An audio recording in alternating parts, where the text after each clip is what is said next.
Hello, hello. Yeah, inaita Niambie.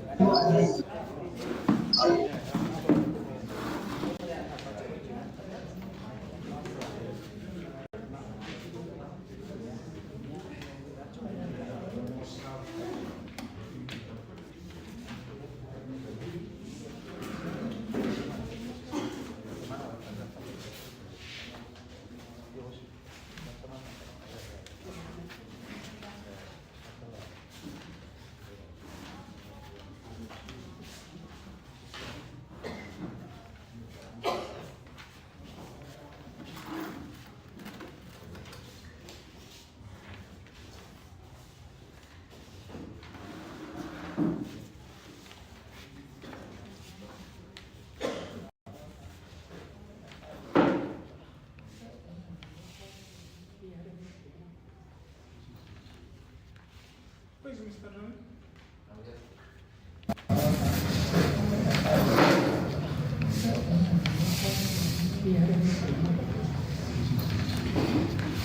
Please, Mr. John.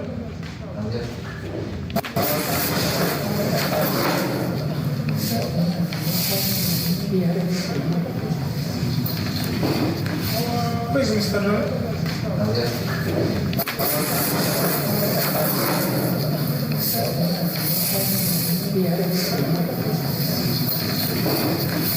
Please, Mr. John.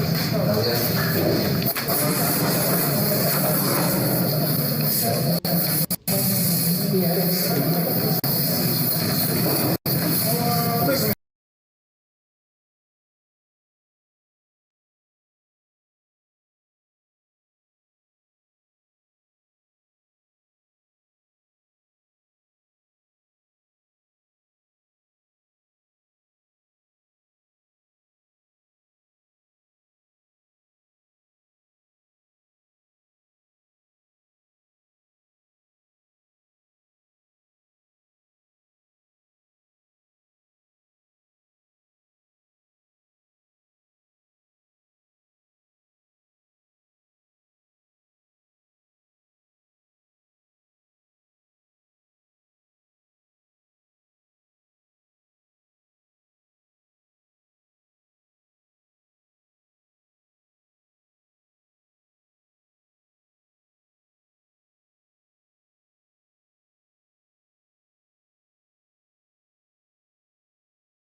give the accountability of the council and to show that the leaders who came into the council are here playing their role goes effectively involvement of people in the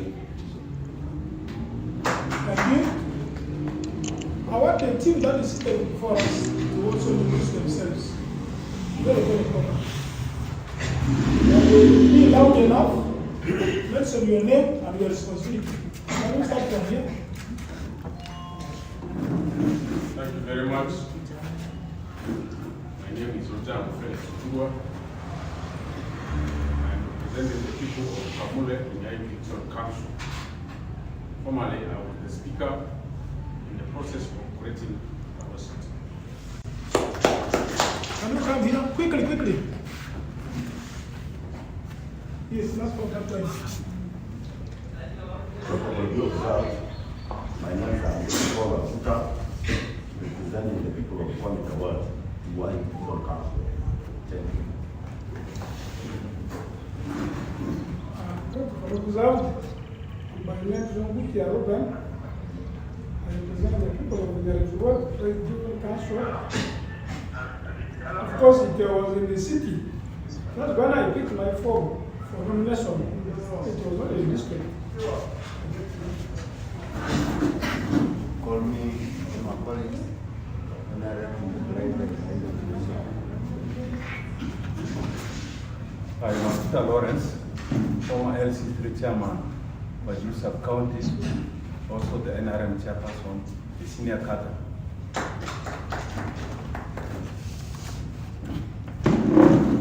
My name is Gas Helen, a female councillor representing the ward Pokea to AYIVU Division. Formerly, I was the vice chairperson for Baju Sub-County when the city was created, and I was one of the signatories who signed for the creation of the city. Now I'm the caucus chairperson for AYIVU Division Council.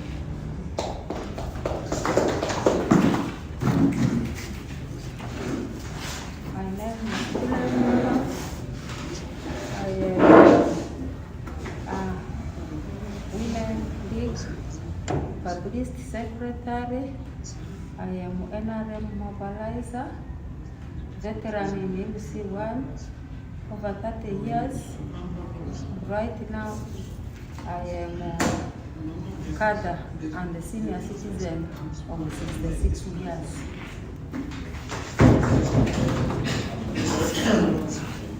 Yeah, thank you. For view, God, by name call me Aitulina, female councillor, the first female councillor representing people of Katitu AYIVU Division. Thank you. I observe the protocol. I'm called the Soiren, directly elected councillor for Mbakororu Ward. I'm also a vice chairperson for Women's League Arua City. Thank you very much. I'm called Onagas Investor. I'm the area councillor. And you will now. This is now my third term in council. Thank you. Protocol remains observed. My name is Okelo Lawrence. I'm the male councillor representing Gonjego Ward South to this division of AYIVU. Thank you. I'm Nikulale, representing people of Odrav to AYIVU Division Arua City. Protocol to be observed. My name is India Olurio, representing older person, maybe older person in AYIVU Division Council, Stones, NRM, Civis, UPDM, Operation. Thank you very much. I observe the protocol. I am Wonderful Helen, female councillor representing Ogawa and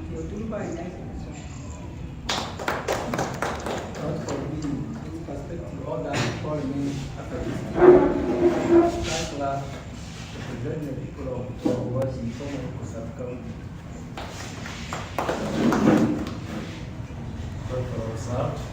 the organization is my name. Mayor Councilor representing the people of Borawai, former sub-county to AYIVU Division, our city. Thank you. Good afternoon, ladies and gentlemen. My name is Awia Sipana Biko, Councilor representing the Borawai Division, and the Central Secretary.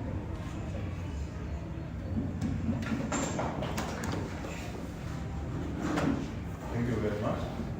And my name is Ronald. I represent the people of Katuan, AYIVU Division, and I've been serving as the chairperson of social services for the division. Thank you very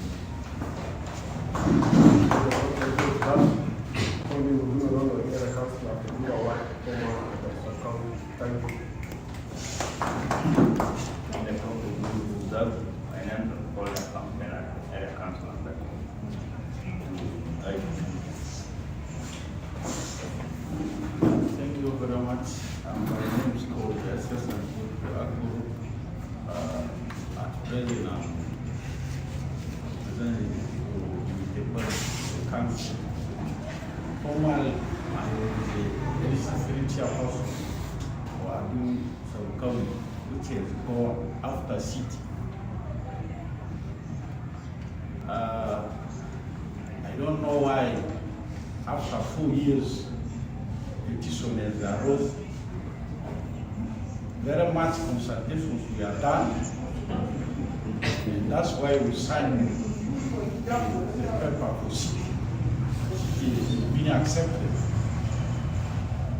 So I'm sorry for those who don't like city. And it is a dream of Satan for them. Thank you. Thank you. My name is Sorry, Councilor representing your ward to AYIVU Division. Call to Majaro, Councilor representing the ward. It's about as call in the district. Are we done? Yes. I don't know how cameras here. Hey, we're going to see a brother here, please.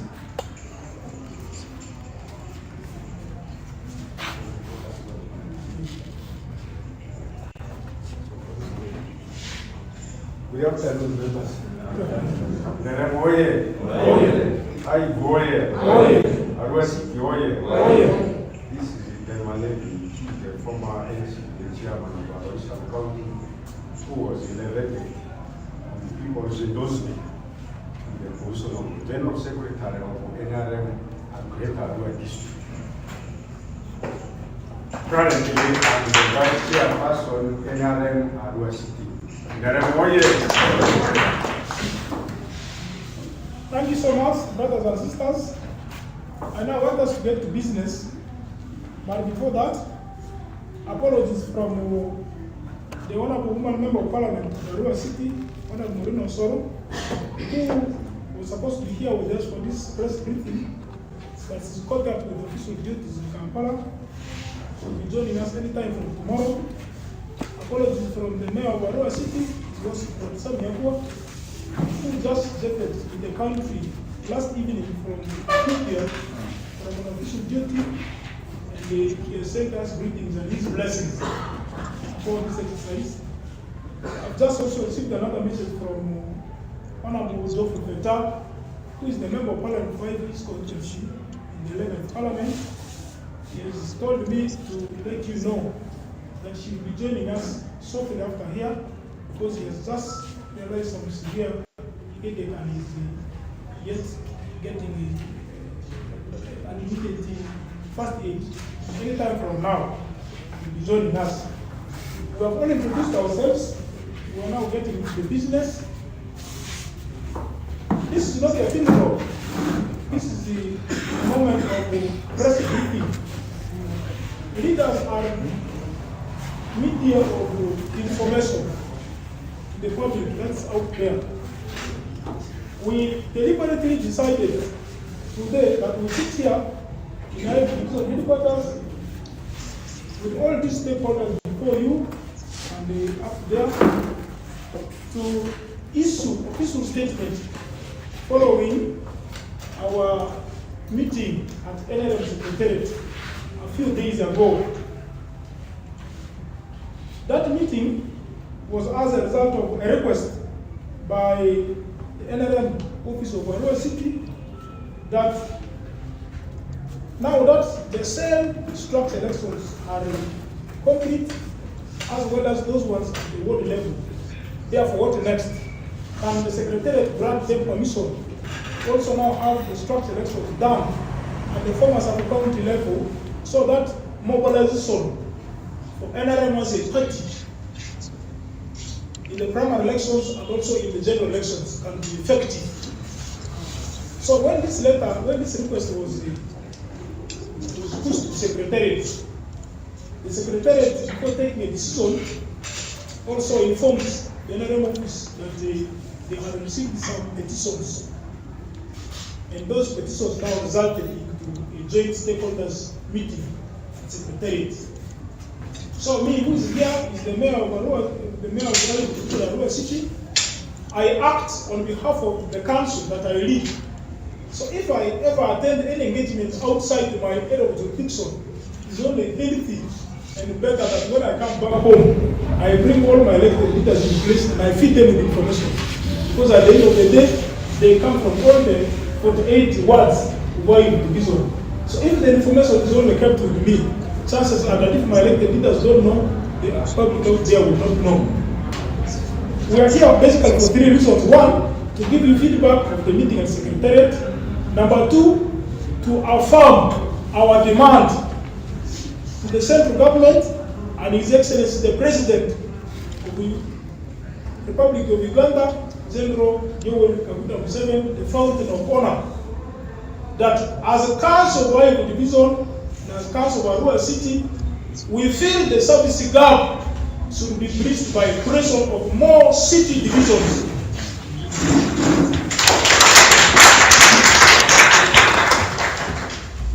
Number three, we are here to give you information that will energize you to go and participate in the party structure elections. I'm aware some of you have gone through the cell elections, others have gone through the ward elections. So now that we are going to also have structure elections at the former sub-county level that are now political divisions for NRM structure. So those of you who are preparing to participate in those elections, it is the reason you are here that you now get adequate information that you go and prepare. Personally, I have decided not to participate in those elections.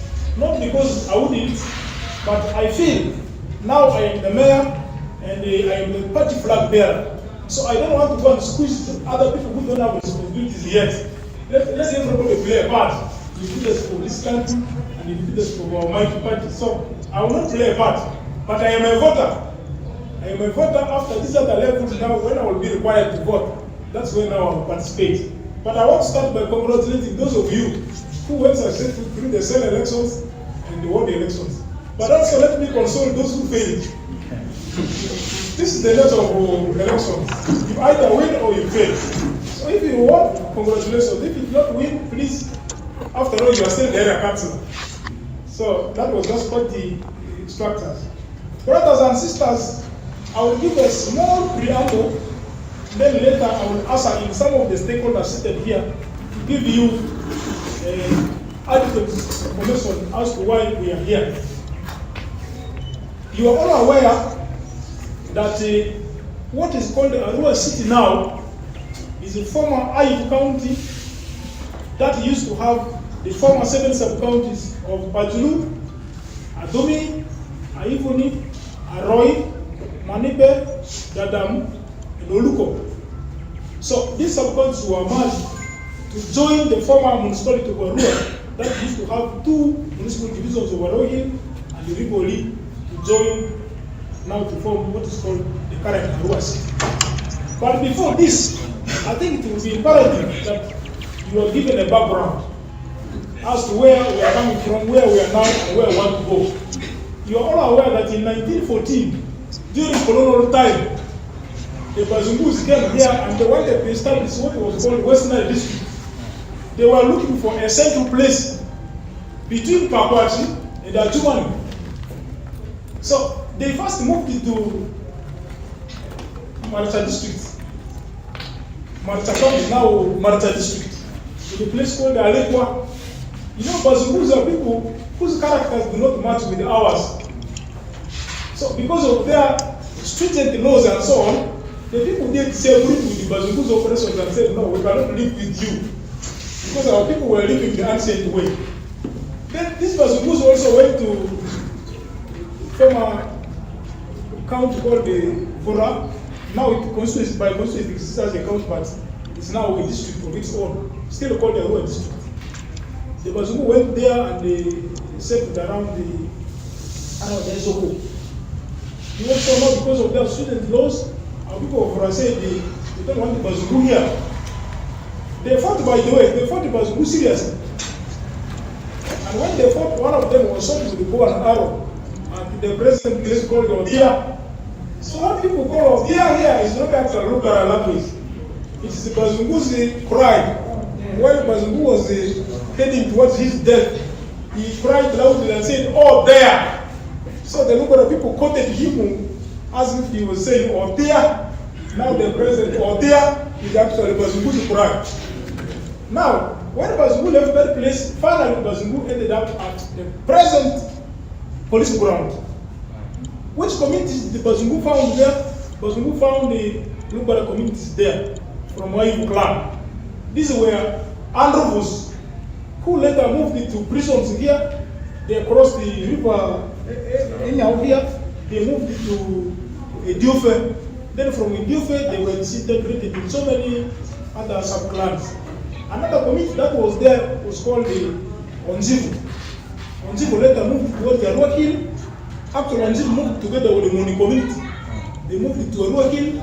Then from there, they moved into the current Onzivu, which now forms that line. For those of you who are area councillors for Onzivu Ward, it is important that you take note of this history. Then another community that was there were the Ombokoros, the current Ombokoros behind the Mvara. These were our uncles, so we lived with them. Another community that was there were the AYIVUs, the current AYIVUs. So AYIVUs moved towards the Tanganyika here. Then later, because the airport was established, plus other, you know, Tanganyika was a Tanganyika partly then part of Arua here. Is where the former president Idi Amin settled. So because of this kind of government pattern of settlement and so on, people kept moving out in the current AYIVU. Now, the rest of the communities now surrounding these communities I'm talking about, it doesn't mean that the few communities I mentioned were the only ones who were here. The rest of the community were here. Now, those were part of Bolu. Now, Bazungu's aim was to get colonial agents, so that Bazungu would find the ground easy in order to establish their government. You will remember our former county chiefs that used to be sung in a song called the Alu Juma Iri Mariko Terengo Na No Amikoko Su Moskini Marata. Towi Agusto Asia Vitrebolo Azir Jeremiah Mahdi Aro Zino Kolo Oromi. Those of you who are entered here, you could now finish the song. So now, these are colonial agents that the person who established in order to find the ground soft for them, so that they could establish their colonial government here. Now, since AYIVU, now Arua City, was the center of colonial administration for West Nile, what now followed? Now, after having established the office at the current police ground, Bazungu opens this Kambala Road, opens the Rono Kambu Road, opens the Kokoko Road here, opens the Nia Road and the Gilgili Road. Bazungu now brings on board their rules. Number one, there will be no cattle keeping on government road until to make matters worse, your country must not defecate on government road. Number two, when you drink and get a grant, you must not make noise around the government offices. Number three, now Bazungu establishes the form of taxation and so on.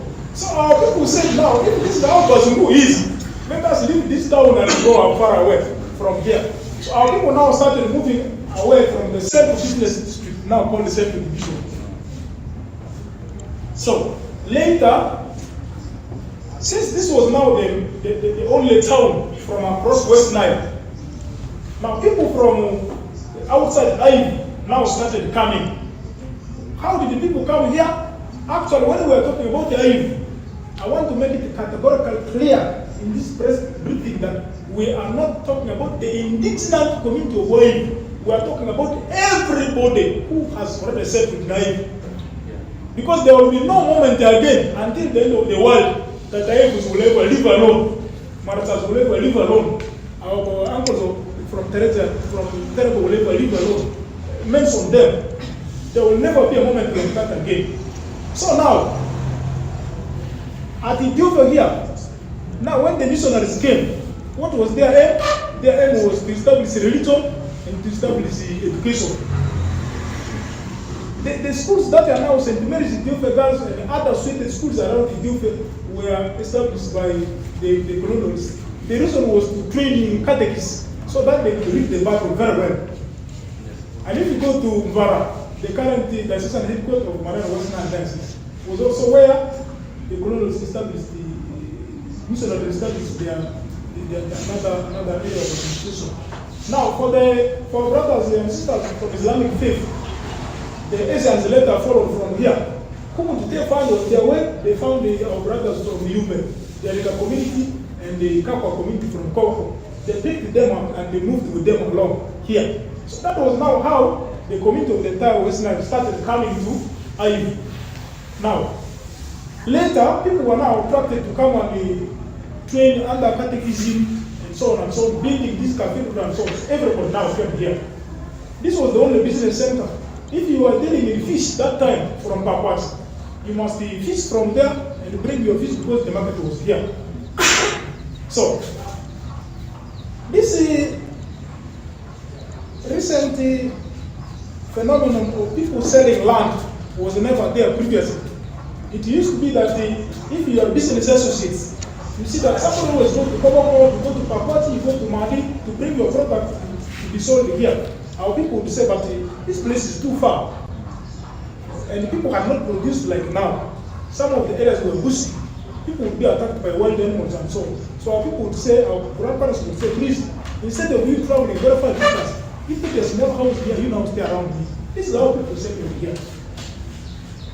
Now, because of these good schools, because of the worship institutions and so on, now everybody moved here.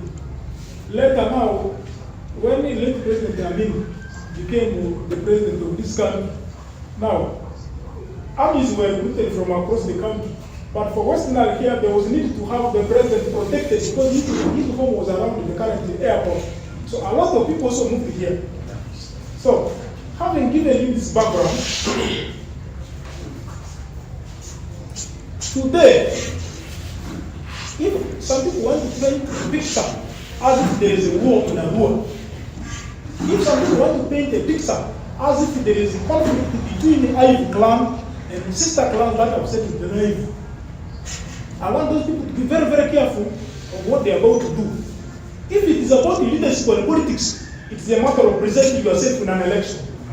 Put your agenda. If people buy your agenda, well and good. If people don't buy your agenda, well and good. For me, I've been in election twice. God willingly, I am going to push myself in the third election. My spirits are very high that people are going to give me their mandates so that I can this office. But it will not be by inciting violence between the AYIVU community and other communities. I think by doing so, I will be directly answerable to Almighty God. For those of you who are like me, the elected leaders, I want us to guard against this kind of thing. So, as the elected leaders want to portray a picture as if there is war in the world, there is no war in the world. How can there be war here when the president of this country has maintained peace for now nearly 40 years? We would not sit here like this years back, because our people were all chased to Congo because of wars. But now, because of His Excellency President President government, we are here. We can now have meetings like this. We can now have media briefing like this. It used to be that at such a moment, everyone would have been looking through the window and stating that we will be attacked. So now, having given you this background, Arua City now became operational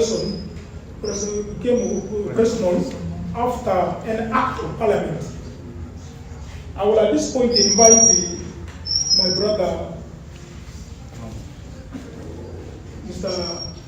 Moses here, who is the senior monitoring evaluation officer of Arua City, to give us a brief technical background. After that, I'll also give you more light. Thank you, Your Worship.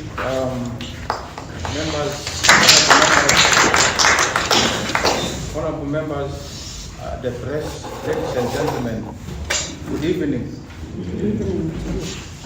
My role is simple, and in this press conference, I'm a technical person. I work for Arua City, and my background is I'm a senior monitoring evaluation officer for Arua City. This position came as a result of city. Otherwise, senior monitoring officers and the monitoring officers were not in the government yet. It used to be NGO affairs. So this is one of the good things the city has done. Otherwise, I would not have been here. Listen carefully, and this is the basis for decision making. What I'm going to give you, we are helping government to decide very well nationally, because we use what is called national statistical indicators. People come and they put demands, but we go and analyze that demands in terms of service delivery to the population, to the Wananchi. Arua City is one of the newest cities which was created by an act of parliament. And this city was operationalized in July 2021. The city came as a result of a merger, bringing together the former Arua municipality, which had only two divisions, Arua Hill and the Rivoli divisions, and AYIVU County, which had 7 former sub-counties. These sub-counties, in terms of land, in terms of population, in terms of economic activities, in terms of social services, all were amalgamated to come to join the then Arua municipality. The demand for this city was not given from the population of AYIVU. People are misrepresenting, people are trying to give a very bad picture of the population of AYIVU. Yet these are God-loving people who are welcoming and the center of unity in West Nile. No county in West Nile can be compared with the former county of AYIVU, because AYIVU is the United States of West Nile. All the tribes in the world, all the clans in the world are here. As I talk right now, you find Chinese here, you find Indians here, you find even Eritreans here, you find everybody in Uganda, in Africa, they are here. You just move closer, inside AYIVU, you'll find all this population is there. For us, we are very grateful that this kind of mix is actually blend for cities. Cities are not for one tribe, two tribes, or a few tribes. Cities are representative of the global population. So, without wasting a lot of time on this, I want to go to the critical statistics.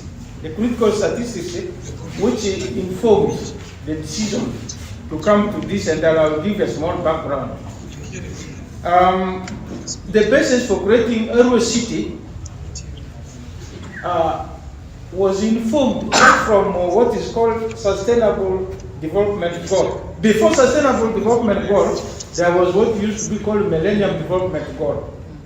The global leaders, including our Excellency President of the Republic of Uganda, General Kaguta Museveni, on behalf of Uganda and as fountain of honor, joined the global leaders of US, European communities and so on, to come together and meet in this Millennium Development Goal.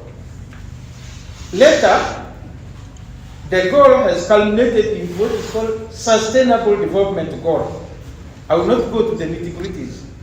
So what is actually contained in this thing called cities is provided for under number 11 of the provisions of the Sustainable Development Goals, which provided for sustainable cities and the communities. What did these people actually do? President Museveni and other leaders, when they went for this meeting, these people anticipated that by 2063, the world population, the global population, 75% of the global population will want to stay in cities. Therefore, there is a need to prepare these cities to accommodate, to bring in this surplus population. By the way, for us, as the Ugandans below 45, we don't need rural areas and no more. We need cities. That is the aspiration. These people vision it.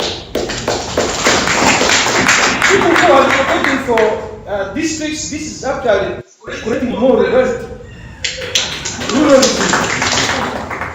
The city is a vision, clear vision, which is manifested by our leaders, and in that document, they now appointed a global fund, money, which was now supposed to go to improve cities' infrastructures. Through the Cities Alliance, World Bank provided money to start deliberate infrastructure improvements. Aru City benefited. By the way, in Africa, Aru City was found to be number 1 in urbanizing. That's why there are City Charles. I wish he was here. As City Charles, we were able to go to, I think, was it Mali or Morocco? Oh, yes. Even Aru City was awarded. They gave an additional $3,000 as a monetary award. So, because of the fast urbanization of Aru municipality during that time, Aru municipality in Africa, there was need to improve the infrastructures to accommodate the people. Infrastructure such as the roads and markets and so on, other things. That is how we were able to now get the first project called Uganda Support to Municipal Infrastructure. I want to give you this USMID. People still call it USMID. Now it is now USMID, Uganda Cities Support to Infrastructure Development, which already, as I talk right now, government of the Republic of Uganda and with the help of World Bank has allocated around 20 billion. This is going to still add to improve our road infrastructure, connectivity, opening these roads and cities. Nobody is going to take this city away. By the way, I must say this one clearly.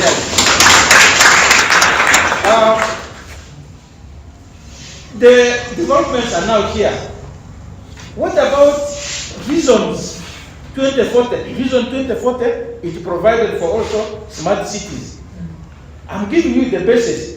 Now, NRM government, from 2016, after these global arrangements, after the president had consented to those international charters, he came and put this in manifesto. You people, I don't know why you're not telling your colleagues, this is the NRM manifesto. Yes. So, the manifesto calling for regional cities, by the way, regional cities. Initially, they were supposed to be before Arua was number 1 in the list. We have Gulu, we have Jinja, we have Marara.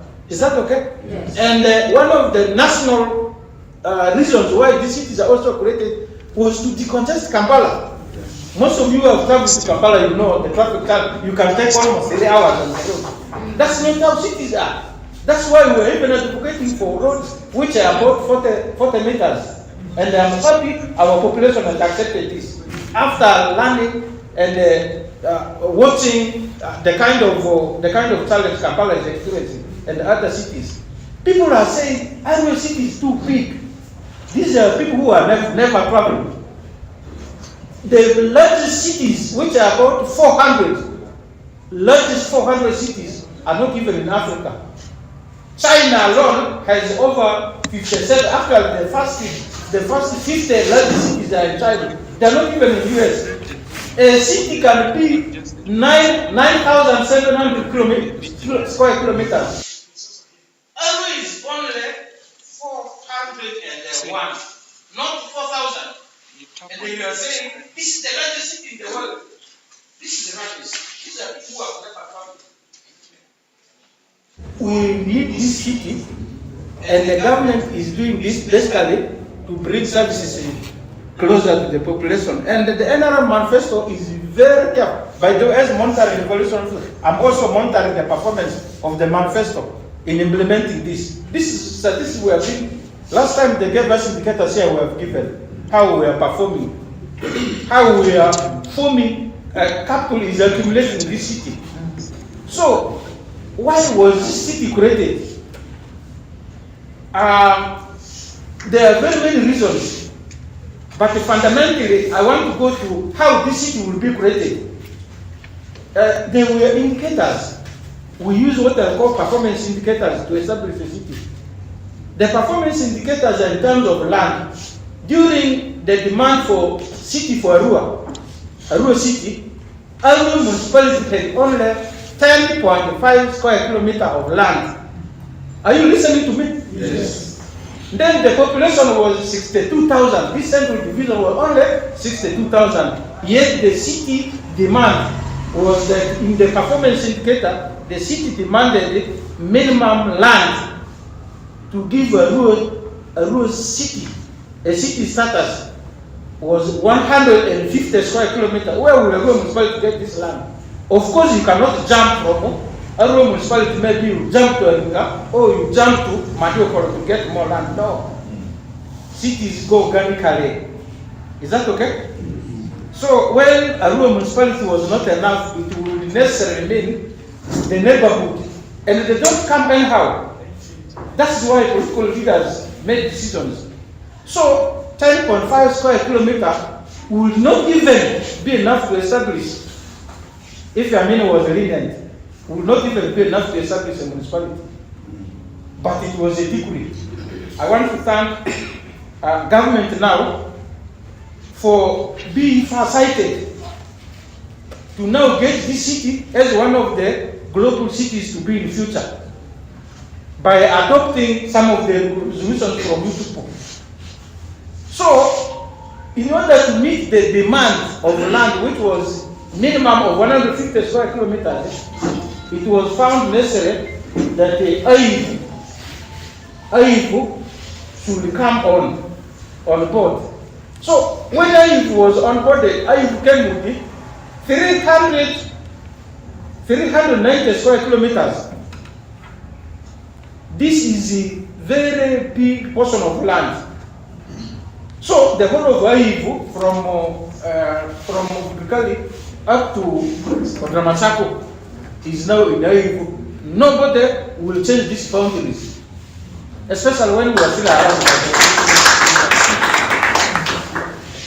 The second minimum condition was that for this city to take effect, the population should be at least 300,000. 300,000, not 30. We are talking of 300,000 population. In fact, the population of AYIVU during that time was enough as a single to be a city. After all, the airport, Muni University, all the social cathedrals, and major investments which were needed to provide the much needed economic services were already in AYIVU. Generally speaking, coupled with the level of economic activity, social services, schools, mentioned the rest, we have 70 50 government-aided schools here. 54 government-aided, and then Central is about 16, 70. Now, let us go to some of the statistics I brought here so that people understand it better in terms of what does it take for people now to talk about AYIVU vis-a-vis Central. The land area which AYIVU has come with in the city of 391 square kilometer is represent 97.4% of the whole 100% of land in the city now. 97, if you people did not know, 97.4% of a rural city is AYIVU. Meaning, literal meaning, without AYIVU, the city, there will be no city. And if you make a decision to say you want to now pull out from this mess, the city will not be there. It will only collapse. That is what I'm trying to explain. While the central division is 10.5, representing 2.6. 2, not 20, I'm not talking of 2, it is 2.6. You can see. These are the statistics which people need to understand. When you people are demanding for His Excellency and the government to establish more divisions, this is consistent with government vision. That is government vision. That is what as government you people demanded. So, in terms of population, what does it take? Population of AYIVU, as I talk right now, this is from UBOS. 325,000. This represents 85% of the overall population in the city. The total population of the city, as I talk right now, is about 384,000. That means Arua Central division, those two divisions are about 78,000, representing 15%. Now, members, what is very important now is this kind of economic engagement, socio-economic engagement, is the cost of service. To access service, what does it take somebody in a rural city to travel to get service in a rural central? It will only cost somebody 2,000 Uganda cedi, because you jump on a quota, you use 1,000 to reach any of the divisions. And then you also use 1,000 to go. That means 2,000. But what about somebody from AYIVU who is in Iriki and in Nyovora? It will take this person something between 30,000 to 50,000. These are the statistics. This is the basis why matches when the city was being operationalized, the position of AYIVU division was that 4 divisions would be given. I think that was the position. 4 fully fledged divisions. Fully fledged division means division like AYIVU division now. Another one should be here, another one should be there, another one should be there, and then another one should be here. Maybe for record purposes, yes. The demand in act of sense is to have all the former 7 sub-counties as full-fledged city divisions that are level of municipalities. Yes. But in the event that government feels the resources are not enough, we will be contented with any number that government will give us from here, while knowing that with the population rising, definitely all these former sub-counties will in future become what?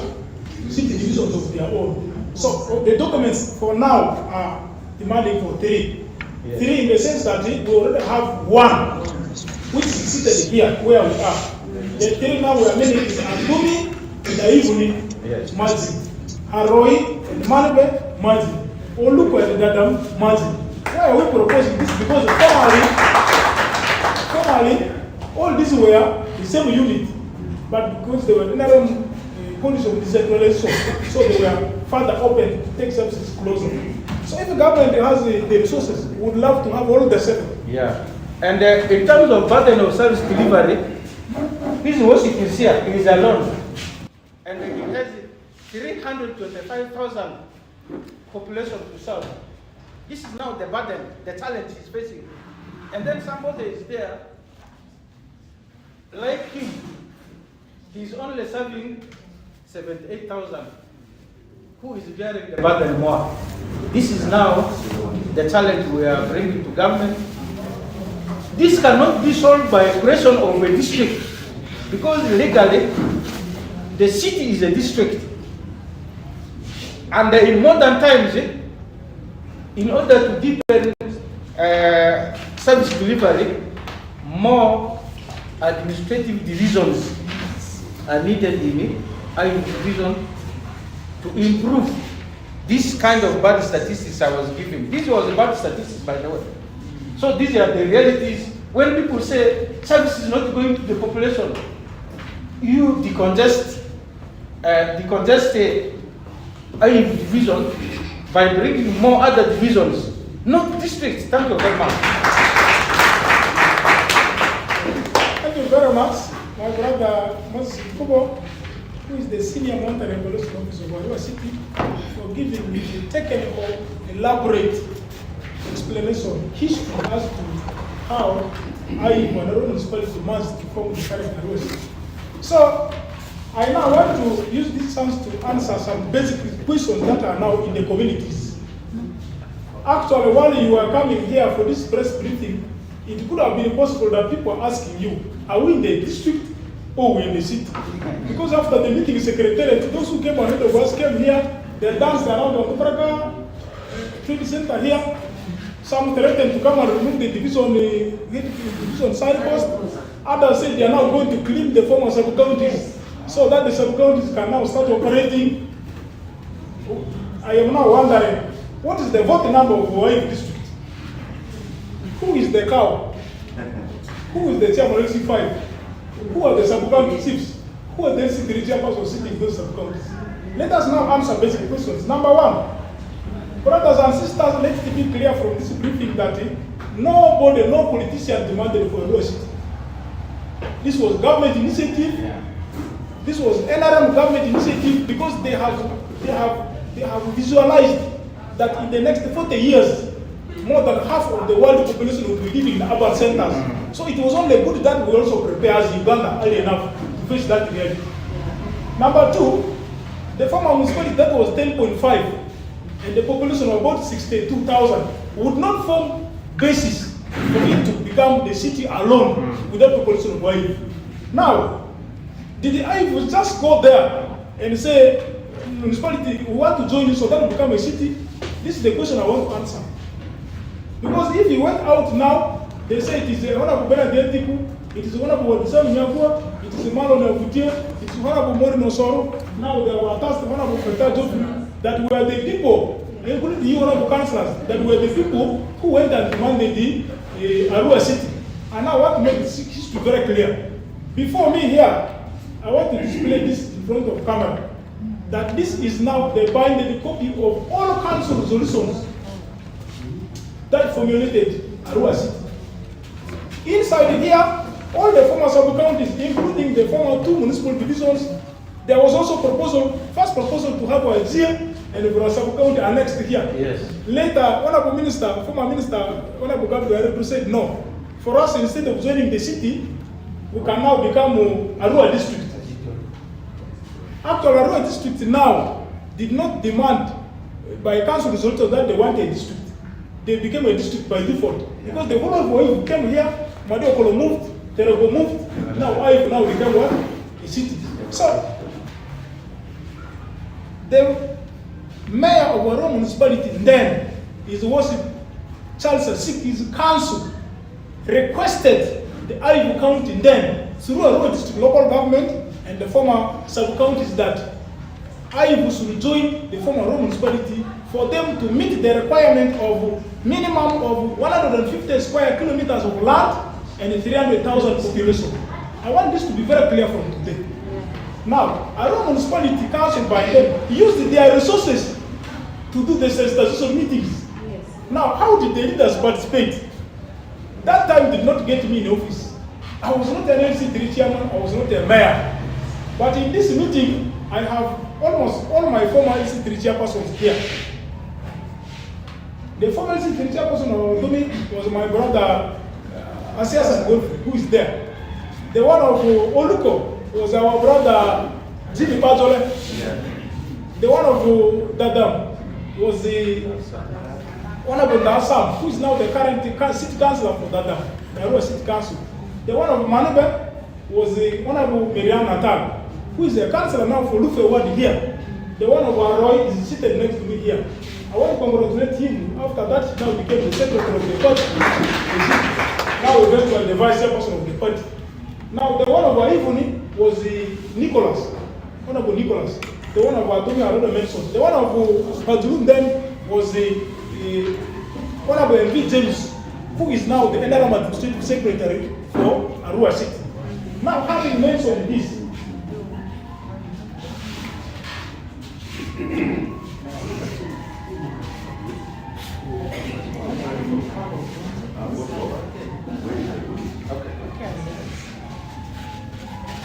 so, now, from today, if somebody asks you, were people consulted? The document is here. And the cover page of this was the letter which was written by one of our Haji Sakato, the last mayor of our municipality. This is the first document. Now, you will all remember that after the general election of 2021, a section of leaders from AYIVU here said the people were not consulted. They decided to petition. Arua City. And how did they petition?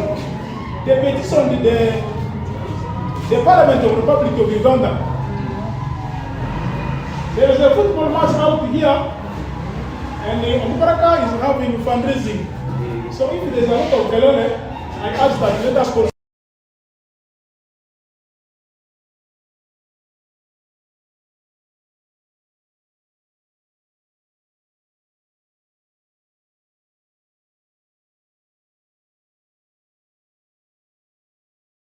Speaker, now late, may you show rest internal peace, Jacob Olanya, sent research team on the ground here. And the research team, after finishing their research, produced a report, which is now here. And in the report, they asked the basic questions: introduction, key issues, people's opinions about the Arua City, consultation process, reasons why AYIVU should not be part of the city. I will read a small thing. This summary presents the result of facts, findings study conducted over the developments that arose after the creation of Arua City. The study followed the petition made by a group of concerned people of AYIVU clan, Save AYIVU Initiative, to the Speaker of Parliament seeking to withdraw from Arua City and form a district of their own. They form AYIVU County. The report highlights the key findings of the study and some recommendations for Arua City conflict resolution for better relations and development. Number one, people's opinion. The majority of the respondents, because these people came without us knowing, they moved to the ground to ask people in the communities. The response is that the majority of the respondents asked, including the petitioners who were in support of the establishment of the city, were positive about the creation of Arua City, including inclusion of AYIVU constituency in the municipality that was elevated to city. Now, consultation process. On the whole, despite a few divergent voices, it was confirmed that the consultation of creation of Arua City, including the inclusion of AYIVU area, took place, evidenced by this document. Yes. This is not my document. This is not our document with you here. This is not a Arua City Council document. This is document by Parliament of the Republic of Uganda. Now, I will only now take you to the recommendations. Recommendation number one.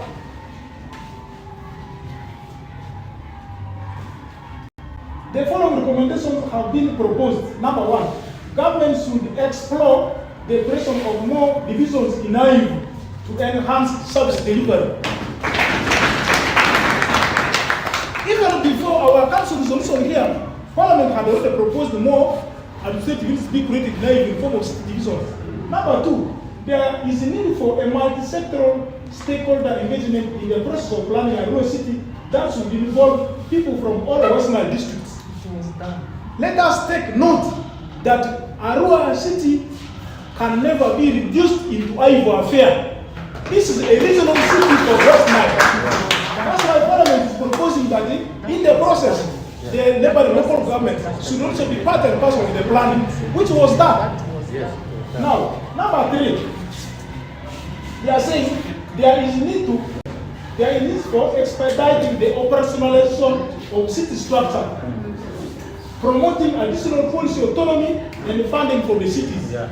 Brothers and sisters, this has also been done. How has this been done? Arua City Council was the first city among all the 10 cities that requested for recruitment of staff to bridge the service gap. Now I will take you to this document. For those who have an argument that people lost jobs, the other day when Secretariat, people claimed that the former sub-county's staff lost jobs, that LC3 chairpersons went home, that the councillors went home. All the former 48 wards that were parishes now have the honorable councillors who are now seated here. People who have lost jobs are those who didn't win elections. And it's a natural process. Now, after we transited into the city, what did we benefit? I was the LC3 chairman of the sub-county. I only had 5 staff. I had the sub-county chief, I had the accountant, I had the CTO, I had the health assistant, and the production officer. So when you multiply 5 by 7, you get 35. That means substantively there were 35 heads of departments seated in these sub-counties. Now let me take you through the structure of the current division. Number 1, we have the division attained equal status in the municipality in 48 parishes, in which 48 parish chiefs became principal town agents serving in the 48 wards. It is the reason why, when His Excellency Museveni decided that people must come out of poverty through a program called PDM, Arua City is now the best performing city in PDM in the whole of Uganda, as a result of the recruitment of the parish chiefs. And by these are diploma holders. Others have higher qualification. Yeah. But during the entrance, the requirement was diploma. Now, we now have a town clerk appointed by Ministry of Local Government serving here. We have assistant town clerk, U3, here. We have principal treasurer, here. We have senior education officer, here. We have senior environment officer, here. We have senior health inspector, here. We have senior accountant, here. We have senior forest officer, here. We have senior production officer, here. We have senior community development officer, here. We have senior probation officer, here. We have physical planner, here. Land surveyor, here. 3 school inspectors, here. Education officer. We also have education officer in charge of special needs education, here, which we used not have in the sub-counties. Now, as if that's not enough, we have sports officer, here. 7 social workers, these are CDOs. The former 7 sub-counties still have the CDOs from here.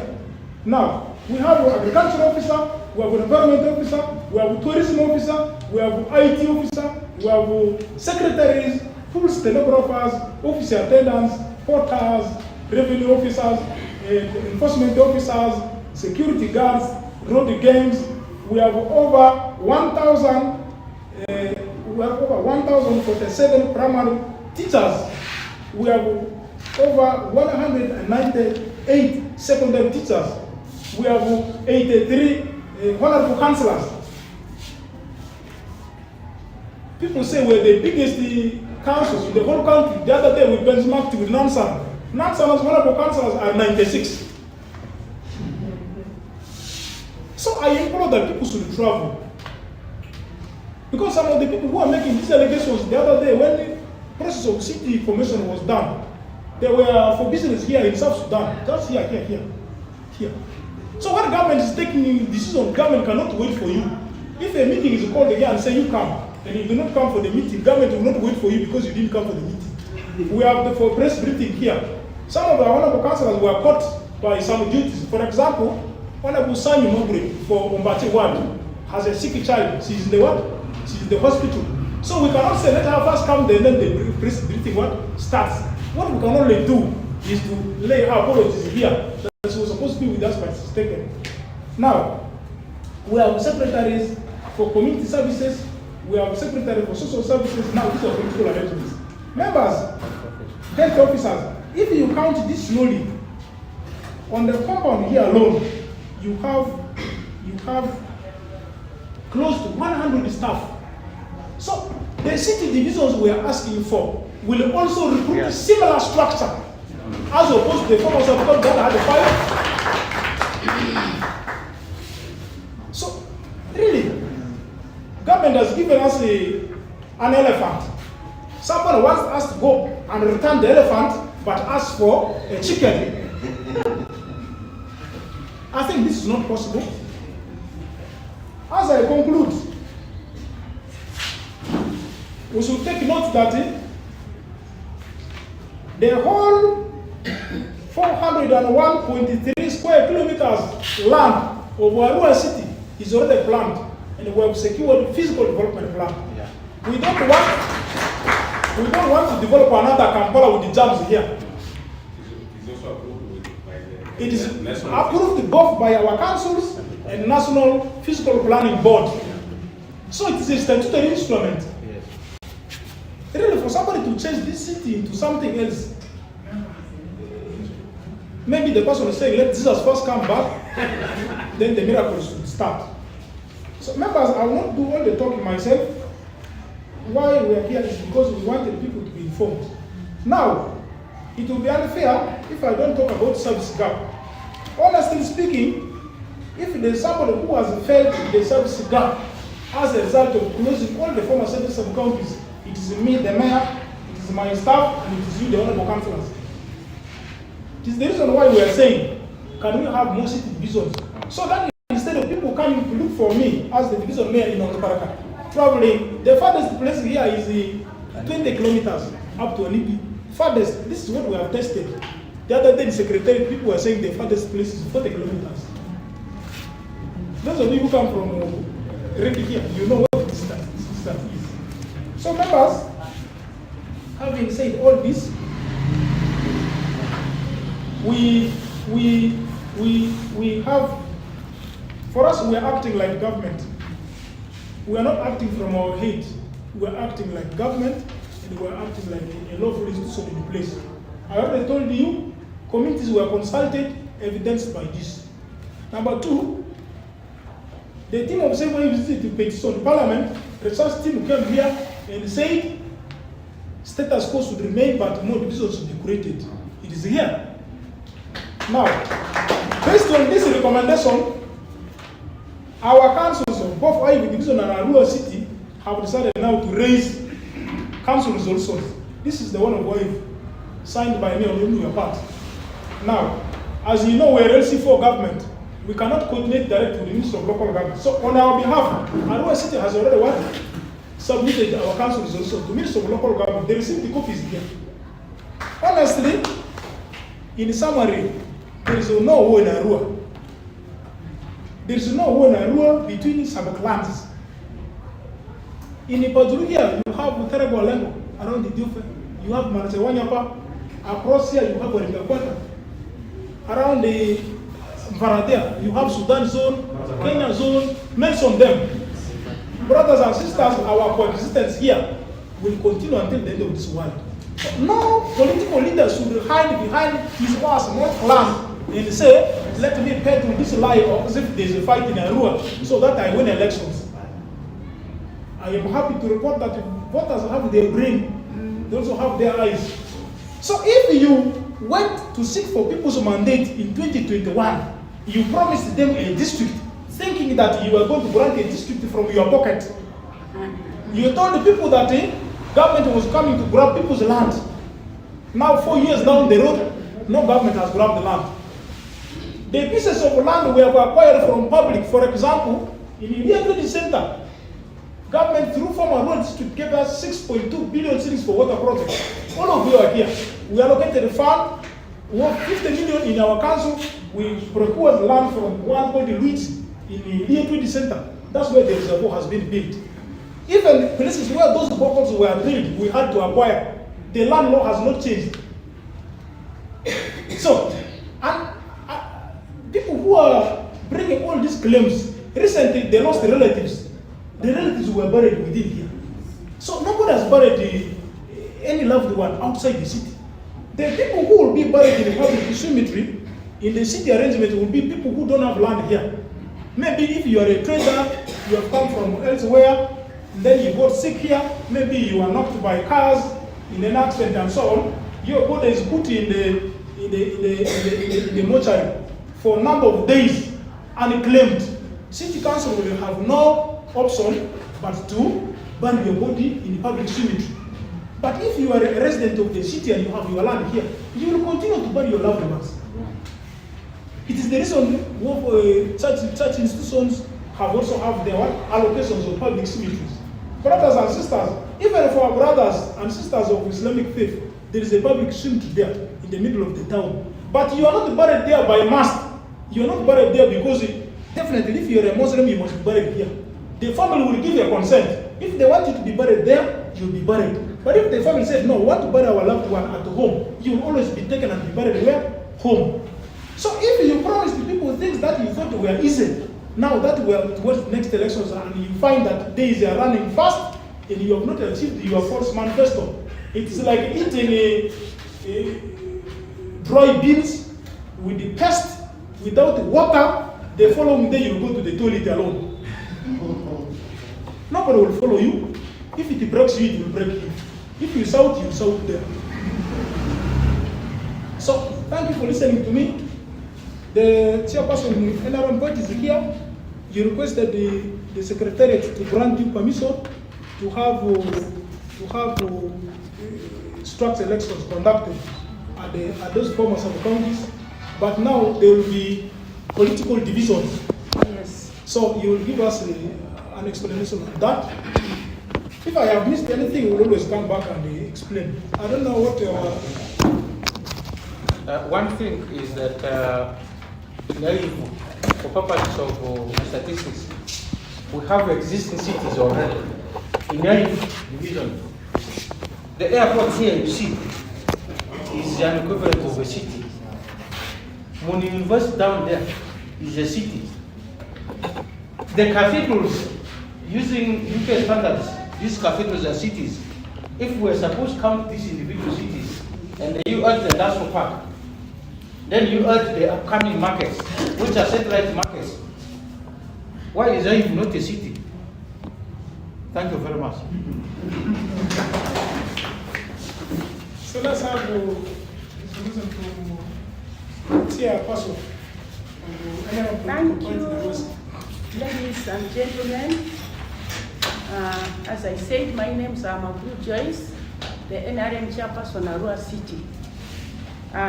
As you are all aware that National Resistance Movement is undertaking nationwide party grassroots structure elections, and Arua City as an equal and new establishment is involved. Recalling, all the new cities were created after the previous national party structural elections of 2015. I mean the last structural elections of the NRM party were done in 2015 when we were still in Arua district, the greater Arua district. Acknowledging that this new development has created opportunities for the establishment of new party structure in these new cities. The fact that the Arua city, like all other cities and districts, started ongoing these party grassroots elections, and indeed successfully held all elections from the cells, which previously